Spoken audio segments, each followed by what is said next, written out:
کے تہلکہ خیز انکشافات کی کہ کس طرح امریکی خفیہ ایجنسی جو ہے CIA وہ لوگوں کے سمارٹ فون، کمپیوٹرز، اینڈرائڈ اور انٹرنیٹ وائی فائی کے ذریعے ان کی جاسوسی کرتی ہے۔ ڈاکٹر صاحب، CIA کا ایک کے بعد ایک اسکینڈل سامنے آتا ہے۔ پہلے ان کے اتحادی ممالک کے سربراہان، ان کے فون جو وہ ہیک کیے گئے، اب یہ ایک نئی وکی لیکس نے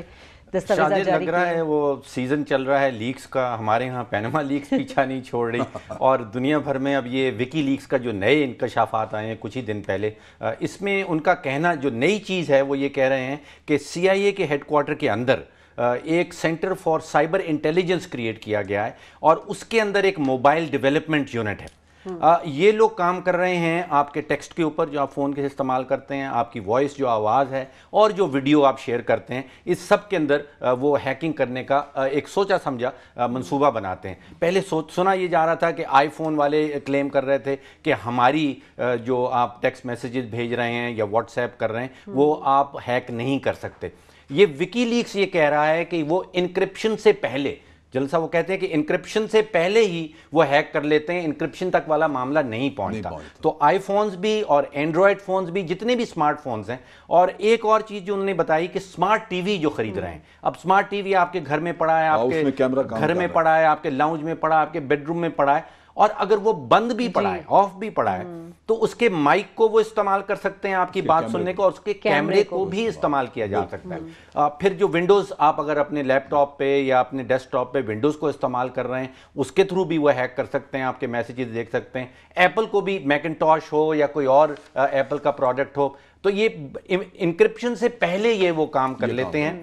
سمارٹ ٹی وی کو کنورٹ کر لیتے ہیں۔ اب سمارٹ کارز بھی جن سب آپ دیکھ رہے ہیں، آپ کی کار میں سم بھی لگ جاتا ہے، بہت ساری الیکٹرانک چیزیں، اب وہ سمارٹ کار کو بھی، آپ سوچئے یہ بہت بڑی بات ہو جائے گی کہ آپ جا رہے ہیں، آپ کے اچانک وہ بریک فیل کر دیں اور آپ کا ایکسیڈنٹ ہو سکتا ہے اس کے نتیجے میں۔ تو اب اس علاقے سے یہ وکی لیکس کہہ رہا ہے کہ ایک تو سینٹر ان کا لینگلے میں ہے، امریکہ میں ہے، ایک فرینکفرٹ میں انہوں نے بہت بڑا سینٹر بنا دیا ہے جرمنی کے اندر۔ تو اب اگر آپ کوئی بھی ایسی چیز، آپ اگر موبائل فون استعمال کر رہے ہیں، آپ کے گھر میں سمارٹ فون ہے، آپ ونڈوز استعمال کر رہے ہیں، ایپل استعمال کر رہے ہیں، یا سمارٹ کار استعمال کر رہے ہیں، تو آپ ایکسیسیبل ہیں، CIA آپ کو آپ کے خلاف جاسوسی کر سکتی ہے۔ میں پڑھی تھی تو اس میں MI5 کا نام بھی تھا کہ کوئی انہوں نے ویپنگ اینجل کے نام سے جو ایک نظام تشکیل دیا ہے، وہ برطانیہ بھی اس کے ساتھ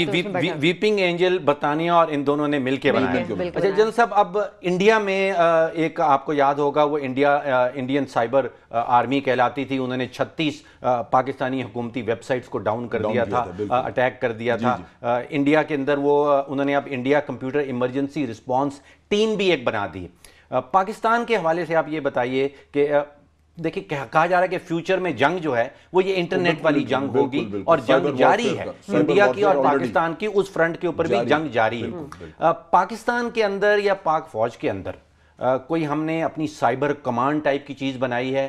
دنیا میں جو بات چل رہی ہے وہ ٹرائی سروسز کی ہے کہ آپ کی آرمی بھی، آپ کی نیول فورسز بھی اور ایئر فورسز تینوں مل کے کوئی ایک پلیٹ فارم پہ آ جائیں اور سائبر کمانڈ بنائیں۔ اب امریکہ میں آپ کو پتا ہے کہ وہ ایڈمرل صاحب ہیں، وہ 2 سٹار جنرل ہوتے ہیں، میجر جنرل، 3 سٹار جنرل اس کو کمانڈ کر رہے ہیں۔ ہمارے بھی 3 سٹار ہیں جو کہ کمانڈ کرتے ہیں سیٹ اپ کو، لیکن ہماری جیسے آپ کہہ رہے ہیں اس کا تو میں نے نہیں سنا کہ کوئی کمبائنڈ تینوں سروسز کی کمانڈ بنی ہو، لیکن ہر سروس کے اپنے اندر اپنا یہ سیٹ اپ موجود ہے جہاں پہ کہ انفارمیشن وارفیئر کے اوپر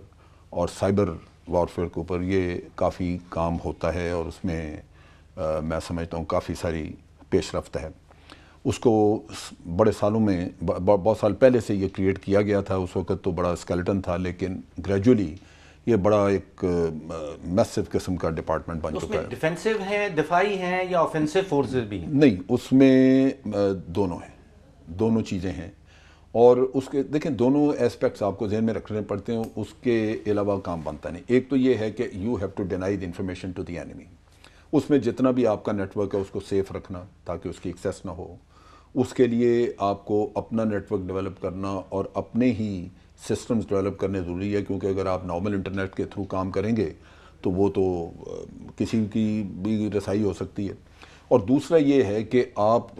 دوسروں کے نیٹ ورکس کے بارے میں انفارمیشن کلیکٹ کریں، بعض اوقات گراؤنڈ انفارمیشن، بعض اوقات ٹیلی فون انٹرسیپٹس، اور اس کے بعد پھر ان کو اٹیک کریں. آپ کے علم میں ہے کوئی وار گیمنگ ہم نے کی ہو جیسے باقی اداروں میں باقی جتنی بھی وار گیمز ہوتی ہیں انڈیا کر چکا ہے, جتنی بھی وار ڈیوائن میٹرکس کے نام سے انہوں نے ایک بہت بڑی سائبر کی وار گیمنگ کی. جتنی بھی وار گیمز ہوتی ہیں, جتنی بھی ہماری ایکسرسائز ہوتی ہیں, اس میں یہ لاجسٹکس اور یہ جو سائبر وارفیئر ہے اس کو ان بلڈ کیا جاتا ہے, اس کا ایفیکٹ اس میں رکھا جاتا ہے, اس کو ڈپکٹ کیا جاتا ہے تاکہ لوگ اس سیناریو میں آپریٹ کر سکیں, اس کے ایفیکٹس ان کے اوپر بتائے جائیں کہ آپ کو یہ آپ کا معاملہ کر دیا گیا ہے, how will you now manage your things. دیکھیے برطانیہ نے اپنی ایک 77th بریگیڈ الگ سے کریٹ کی ہوئی ہے, ایران ریولیوشنری کونسل کے پاس ان گارڈز کے پاس ان کے پاس ایک الگ, ہمارے ہاں بھی فوج کے اندر کوئی الگ سے اسپیسیفک ہم نے الگ سے بریگیڈ بنائی ہے. جی ایچ نہیں, مجھے تفصیل اتنی نہیں پتا کہ آگے کتنا کیا ہوا ہے, لیکن جی ایچ کیو میں ایک بہت بڑا ڈپارٹمنٹ ہے جو بالکل سیپریٹ, جس طرح آپ کہہ لیجئے کہ chief of the general staff ہے, جس طرح ایڈجوٹنٹ جنرل ہے, اس طرح اس محکمے کا بھی ایک پرنسپل سٹاف آفیسر جو لیفٹیننٹ جنرل ہے. جو جنرل سے سوال ہے جلدی کیونکہ کلوزنگ کا وقت ہے. ایک تو یہ کہ یہ جو یوزر جو ہے کمپنیوں کی جو یوزر ہیں ان کی سیکیورٹی کے لیے کمپنیاں کیا کرتی ہیں, ان کمپنیوں کو معلوم ہوگا. اور جو ہم بات کرتے ہیں لیول اور انفارمیشن کی, تو اس طرح تو پھر ایک طرح سے یہ بڑا عجیب سا معاملہ نہیں ہوگا کیونکہ عام شہری کہہ رہے ہیں ہم کیوں ٹریس ہوں, ہمارا کیا کام ہے. اسی ویکی لیکس کے فوراً بعد ایپل والوں نے ایک اعلان کیا تھا کہ جو چیزیں اس میں بتائی گئی ہیں ان کو ہم نے کور کر لیا ہے, لیکن یہ وہ کیٹ اینڈ ماؤس, وہ چوہے اور بلی والی ریس ہے کہ وہ کور کرتے ہیں اور سی آئی اے کوئی نئی چیز نکال لیتی ہے. لیکن فیوچر آف وارفیئر, فیوچر میں جنگیں اسی طرح لڑی جائیں گی اور پاکستان کو اس کی پوری تیاری کرنی پڑے گی. پروگرام کا وقت ختم ہو رہا ہے. میں امجد شعیب صاحب کا بہت شکریہ ادا کرنا چاہوں گی, آپ ہمارے ساتھ موجود تھے. ڈاکٹر فاروق سلیم شازیہ خان کو پروگرام سے اجازت دیجیے. خدا حافظ.